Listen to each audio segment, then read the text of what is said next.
नमस्कार। आज हम एक ऐसे विषय पर थोड़ी गहराई से बात करने वाले हैं जो इंसानी जिंदगी का एक बहुत ही आम हिस्सा है, पर हाँ, जिस पर अक्सर ना खुलकर बात होती नहीं है।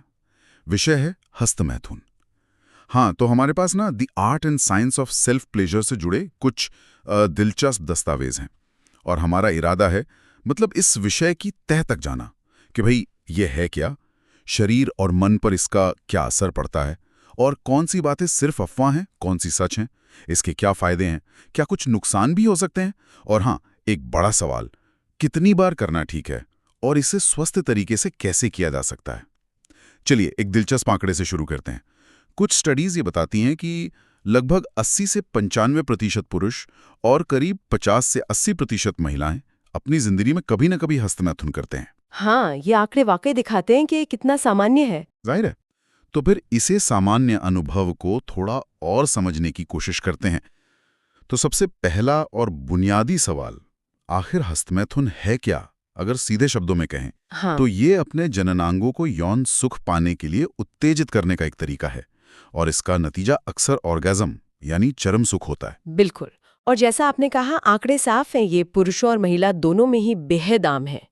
इसे किसी गड़बड़ी या आप कह सकते हैं बीमारी की तरह देखना तो बिल्कुल गलत है। सही। ये मानव यौनिकता का एक स्वाभाविक पहलू है, बस। ठीक है, तो ये तो ही परिभाषा, और ये कि ये कितना आम है। अब जरा ये देखते हैं कि शरीर पर इसका क्या असर होता है, फिजिकली क्या होता है। जब कोई हस्तमैथुन करता है तो शरीर के अंदर क्या चल रहा होता है। हाँ। इन दस्तावेजों में जो जानकारी है उसके मुताबिक कुछ फौरी बदलाव होते हैं, जैसे दिल की धड़कन तेज हो जाती है, हाँ। सांसें थोड़ी गहरी और तेज चलने लगती हैं, मांसपेशियों में खिंचाव सा महसूस होता है, और शायद सबसे अहम बात, दिमाग डोपामाइन नाम का केमिकल छोड़ता है, हाँ। जिसे खुशी का केमिकल भी कहते हैं। हाँ। है ना? उसी से वो आनंद वाली फीलिंग आती है। बिल्कुल। और ऑर्गेज्म के बाद, उसके बाद शरीर का रिएक्शन थोड़ा अलग होता है। तब ऑक्सीटोसिन और प्रोलैक्टिन जैसे हार्मोन निकलते हैं। अच्छा। और यही वजह है कि ऑर्गेज्म के बाद अक्सर एक गहरी शांति, आराम और कभी-कभी तो नींद जैसा महसूस होता है। हाँ, वो रिलैक्सेशन वाली फीलिंग। एग्जैक्टली। पुरुषों में एक रिफ्रैक्टरी पीरियड भी होता है। हाँ, सुना है इसके बारे में। मतलब ऑर्गेज्म के फौरन बाद कुछ देर के लिए यौन उत्तेजना कम हो जाती है। ये शरीर का अपना तरीका है रीसेट होने का। और हाँ, शरीर दोबारा वीर्य यानी सीमेंट बनाने का काम भी शुरू कर देता है। अच्छा। इसमें कितना वक्त लगता है? ये हर व्यक्ति पर निर्भर करता है। किसी को कुछ घंटे लगते हैं, किसी को शायद कुछ दिन भी लग सकते हैं। ये शारीरिक प्रक्रिया तो समझ आ गई, लेकिन इसके फायदों की भी काफी बात होती है। क्या सिर्फ शारीरिक सुख से हटकर भी कुछ लाभ हैं? ये स्रोत क्या कहते हैं? हाँ, कई दिलचस्प बातें हैं इसमें। एक बड़ा फायदा बताया गया है तनाव में कमी। ऐसा लगता है कि ये शरीर का जो स्ट्रेस हार्मोन है कॉर्टिसोल, उसका लेवल कम करने में मदद करता है। मन शांत होता है। सही। और इसी से जुड़ी है बेहतर नींद, जैसा आपने अभी बताया, ऑर्गेज्म के बाद वाले हार्मोन्स। हाँ, वो रिलैक्सेशन देते हैं। बिल्कुल। तो उससे नींद आने में आसानी हो सकती है। फिर मूड पर भी अच्छा असर होता है। डोपामिन तो है ही, साथ में एंडोर्फिन जैसे केमिकल्स भी। हाँ, वो फील गुड केमिकल्स। हाँ, मूड बेहतर करते हैं, एक खुशी का एहसास देते हैं। यौन स्वास्थ्य के लिहाज से भी इसे अच्छा माना गया है। मतलब ये प्रजनन अंगों को एक्टिव रखता है। अच्छा। हाँ, और कुछ स्टडीज तो ये भी इशारा करती हैं कि पुरुषों में प्रोस्टेट से जुड़ी समस्याओं का खतरा शायद कम हो सकता है। ये तो काफी महत्वपूर्ण बात है। और एक और बहुत जरूरी पहलू है आत्म जागरूकता, सेल्फ अवेयरनेस। हस्तमैथुन से व्यक्ति अपने शरीर को बेहतर समझ पाता है जी। कि उसे यौन रूप से क्या अच्छा लगता है, कैसी उत्तेजना पसंद है। हाँ, ये बात तो है। और ये जानकारी आगे चलकर साथी के साथ यौन अनुभव को ज्यादा संतोषजनक बना सकती है। ओह, और हाँ, कुछ मामलों में दर्द से राहत की बात भी है, जैसे सिर दर्द या पीरियड क्रैम्प्स में कमी। यहाँ ना एक गहरी बात समझने की है। ये फायदे सिर्फ वो पल भर के सुख तक ही नहीं है। स्रोत इस बात पर जोर देते हैं कि तनाव कम होना, अच्छी नींद आना, मूड ठीक रहना, ये सब हमारे ओवरऑल मानसिक और शारीरिक स्वास्थ्य के लिए बहुत जरूरी हैं। सही कहा। और अपने शरीर की जरूरतों और प्रतिक्रियाओं को समझना, ये किसी भी स्वस्थ रिश्ते, खासकर यौन संबंधों की नींव है। ये एक तरह से खुद को जानने जैसा है। ये तो वे सारे अच्छे पहलू, लेकिन जैसा कहते हैं, हर सिक्के का दूसरा पहलू भी होता है। क्या हस्तमैथुन से जुड़े कुछ संभावित जोखिम या नुकसान भी हैं जिन पर ध्यान देना जरूरी है? पहले शारीरिक देखेशु देखते हैं। हाँ, बताइए। जानकारी तो यही कहती है कि ज्यादातर मामलों में ये पूरी तरह सेफ है, लेकिन हाँ, कुछ चीजें हो सकती हैं। जैसे अगर कोई बहुत ज्यादा बार करता है, मतलब जरूरत से ज्यादा, तो उसे थकान महसूस हो सकती है, जननांगों में दर्द या सेंसिटिविटी बढ़ सकती है, या शरीर में जैसे एनर्जी की कमी लगना। अच्छा। इसके अलावा अगर तरीका बहुत ज्यादा रूखा हो या आक्रामक हो, हाँ, तो स्किन में जलन या छीलन वगैरह हो सकती है। बहुत रेयर मामलों में नसों में ज्यादा सेंसिटिविटी या असहजता जैसी दिक्कतें भी आ सकती हैं। ये तो हुए शारीरिक जोखिम। इनके अलावा कुछ मनोवैज्ञानिक या व्यवहार से जुड़े पहलू भी हैं जिन पर ध्यान देना चाहिए। जैसे एक चिंता ये हो सकती है कि अगर कोई व्यक्ति तनाव या बोरियत या दूसरी मुश्किल भावनाओं से निपटने के लिए सिर्फ इसी का सहारा लेने लगे। अच्छा, मतलब कोपिंग मैकेनिज्म की तरह। हाँ, बिल्कुल। तो ये एक आदत या कह लें कि बाध्यकारी व्यवहार मतलब कंपल्सिव बिहेवियर बन सकता है कि मतलब इसे करना एक मजबूरी जैसा लगने लगे। कुछ लोगों के लिए उनकी जो भी सांस्कृतिक या धार्मिक मान्यताएं हैं, हाँ, उनके कारण अपराध बोध या शर्म की भावना भी जुड़ सकती है, भले ही मेडिकल नजरिए से ये सामान्य हो। ये बात भी सही है। एक और पहलू है असंवेदनशीलता, हाँ, मतलब डिसेंसिटाइजेशन। यहाँ स्रोत इशारा करते हैं कि अगर हस्तमैथुन हमेशा सिर्फ पोर्नोग्राफी देखकर ही किया जाए, हाँ, तो हो सकता है कि असल जिंदगी में साथी के साथ जो इंटिमेसी है वो उतनी उत्तेजक ना लगे। ओह, पर यह समझना बहुत जरूरी है कि ये जोखिम हर किसी के लिए नहीं है। ये व्यक्ति की सोच, उसके तरीके, उसकी लाइफस्टाइल, इन सब पर निर्भर करता है। ये वाकई बहुत जरूरी बातें हैं ध्यान रखने वाली। और इन्हीं जोखिमों के साथ ना कई गलतफहमियां और मिथक भी जुड़े हुए हैं। हाँ, बहुत सारे। चलिए कुछ सबसे आम मिथकों को तोड़ते हैं, जैसा कि इन दस्तावेजों में बताया गया है। सबसे बड़ी और जरूरी बात जो सबको पता होनी चाहिए, हस्तमैथुन करने से कोई अंधा नहीं होता। बिल्कुल नहीं। न बांझपन आता है, न गंजापन, और न ही इससे कोई परमानेंट कमजोरी आती है। हाँ, ये सब पुरानी बेबुनियाद बातें हैं। बिल्कुल।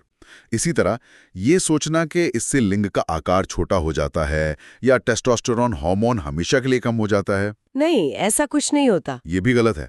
और हाँ, सिर्फ इसलिए कि कोई हस्तमैथुन करता है, इसका मतलब ये कतई नहीं है कि वो सेक्स का आदी है। बिल्कुल सही कहा। तथ्य यही है, जैसा कि ये सामग्री बार बार बताती है, कि ज्यादातर लोगों के लिए अगर संयम में किया जाए तो हस्तमैथुन उनके यौन स्वास्थ्य का एक सामान्य और स्वस्थ हिस्सा है।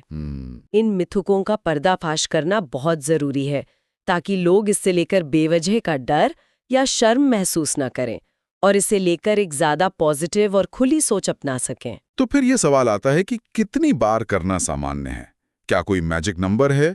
कहां पर वो संतुलन वाली लाइन खींचें? देखिए, स्रोत बिल्कुल साफ कहते हैं कि ऐसी कोई सही या गलत संख्या है ही नहीं। अच्छा। हाँ, हर व्यक्ति अलग है, उसकी ज़रूरतें अलग हैं, उसकी बॉडी अलग है। मुख्य बात है संयम और संतुलन।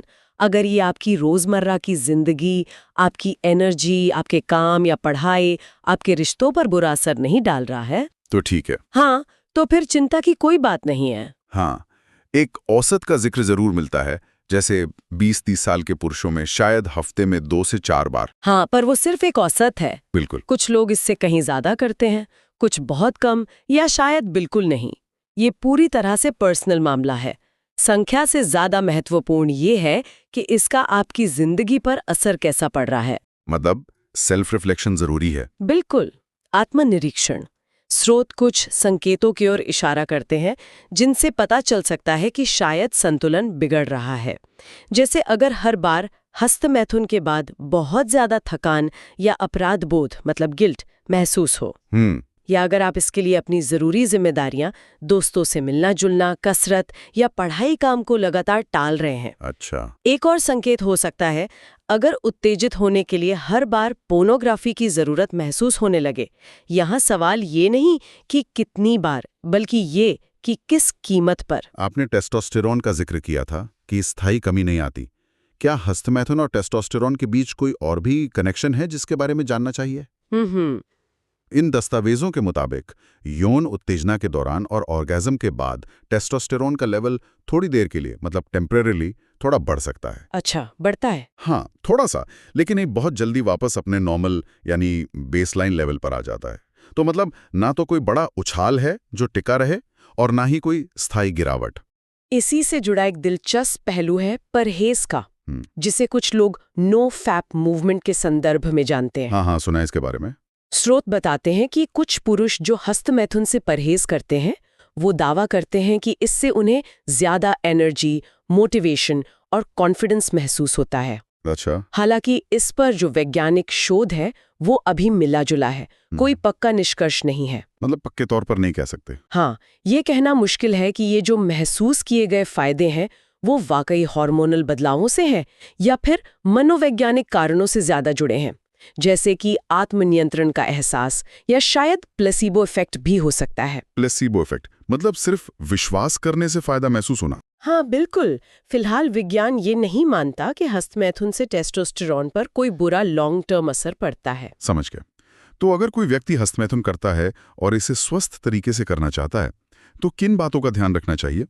ये स्रोत क्या सुझाव देते हैं? हाँ, कुछ बहुत ही सीधी साधी लेकिन अहम बातें हैं। बताइए। पहली, साफ सफाई। हाथों और जननांगों को साफ रखना इन्फेक्शन से बचने के लिए ये बहुत जरूरी है। सही।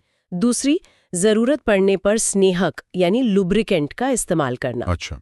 इससे स्किन पर रगड़ या जलन से बचा जा सकता है और अनुभव ज्यादा आरामदायक हो सकता है।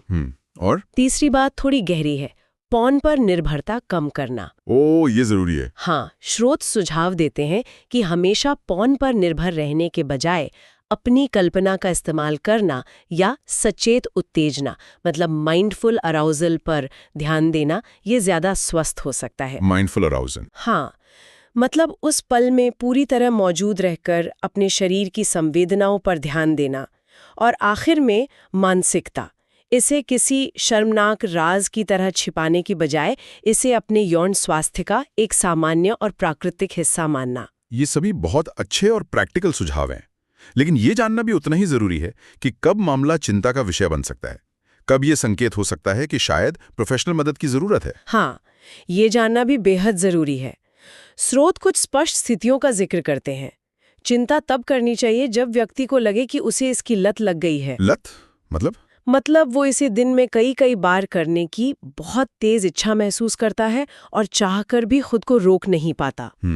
या जब ये साथी के साथ यौन संबंध बनाने की क्षमता, खासकर इरेक्शन को प्रभावित करने लगे। अच्छा। इसे कभी-कभी पॉर्न प्रेरित स्तंभन दोष या पॉर्न इंड्यूस्ड ईडी भी कहा जाता है। ये क्या होता है?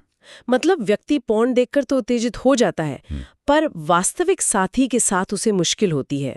ओह, समझा। और एक बहुत ही महत्वपूर्ण संकेत है जब व्यक्ति अपनी नेगेटिव भावनाओं जैसे तनाव, उदासी, अकेलापन का सामना करने के बजाय उनसे बचने के लिए लगातार हस्तमैथुन का इस्तेमाल कर रहा हो।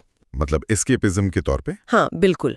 अगर ऐसी कोई भी स्थिति महसूस हो रही हो तो किसी भरोसेमंद डॉक्टर, थेरेपिस्ट या काउंसलर से बात करने में बिल्कुल झिझकना नहीं चाहिए। तो आज हमने हस्तमैथुन के कई अलग-अलग पहलुओं पर काफी विस्तार से बात की। हाँ, काफी कुछ कवर किया। अगर हमें आज की चर्चा का सार निकालना हो, हाँ। तो मुख्य बातें क्या होंगी? मेरे ख्याल से सबसे बड़ी बात यही है कि संयम और संतुलन। हाँ। संयम और संतुलन के साथ किया गया हस्तमैथुन ज्यादातर लोगों के लिए पूरी तरह से सामान्य, स्वस्थ और सुरक्षित है। इसके फायदे भी हैं, जैसे तनाव कम होना, नींद सुधरना और अपने शरीर को बेहतर समझना। बिल्कुल। और दिक्कतें तब शुरू होती हैं जब ये संतुलन बिगड़ जाता है। और श्रोताओं के लिए छोड़ना चाहूंगी, जरूर। हमने बात की कि कैसे हस्तमैथुन से व्यक्ति को ये पता चलता है कि उसे यौन रूप से क्या पसंद है, कौन सी चीजें आनंद देती हैं। ये एक तरह की आत्मखोज है ना? हाँ बिल्कुल। तो सोचने वाली बात ये है, इस आत्मखोज के बारे में, अपनी पसंद नापसंद के बारे में, क्या अपने साथी के साथ खुलकर या इशारों में भी बात करना रिश्ते में अंतरंगता, आपसी समझ और जुड़ाव को और गहरा नहीं कर सकता? ये सिर्फ एक शारीरिक क्रिया से बढ़कर आपसी रिश्ते को बेहतर बनाने का एक जरिया कैसे बन सकता है? ये वाकई सोचने वाली बात है। इस पर जरूर सोचिएगा।